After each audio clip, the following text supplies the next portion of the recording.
So this video actually is going to be a spin-off to an earlier video that I made. I started to talk about some reasons why African Americans or black people do not go to therapy. So hopefully I can get it done in 7 minutes. Let's see. But here are the main reasons why, according to the recent research, why African Americans do not go to therapy, or they stay away from going to therapy. Don't even bother going to see a therapist. Call a therapist or even walk into a therapist's office. No matter how severe their problems are, a lot of times many African Americans just choose not to go to therapy. And I'm looking that way because I'm waiting on my bus. So I'm trying to do two things at one time, but here we go. The number one reason I would say is not money, but the race of many therapists is not African American, is not black. So most therapists, and according to APA, 98% of psychologists who are registered with APA are not African American.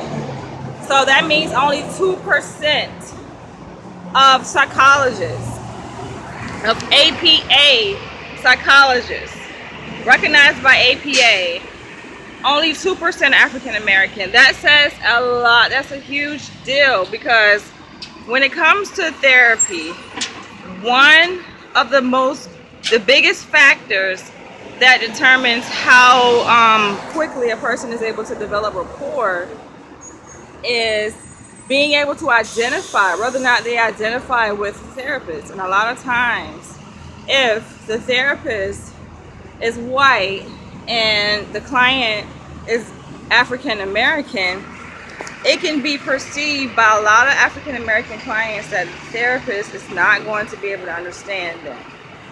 So that is one of the biggest reasons why a lot of times blacks just do not access treatment. It's not that the treatment is not available to them or even accessible to them. And I know I did mention about the whole idea of being able to afford therapy. That can be an issue, because depending on where you go to therapy, what you're going to therapy for, it can be pretty expensive. And some therapists do not take insurance, so that means you have to pay out of pocket. Some therapists choose not to work with insurance companies because of the hassle of that they have to go through with getting paid for their services. So they just choose to work with clients who pay out of pocket. And who are those clients? Who do those clients tend to be? Who can afford to pay out of pocket? Those clients tend to be white, middle, upper class clients. And so there you have it. So when it comes to being able to get help for issues, whether it's depression, and you're stressing out, anxiety, whether it's low self-esteem, whether it's getting adjusted to daily life, changes in your daily life. It can be a divorce, having to figure out how to adapt and make sense out of everything that you're experiencing after a divorce. That can be a huge issue. People go to therapy and may seek therapy and need therapy for different reasons.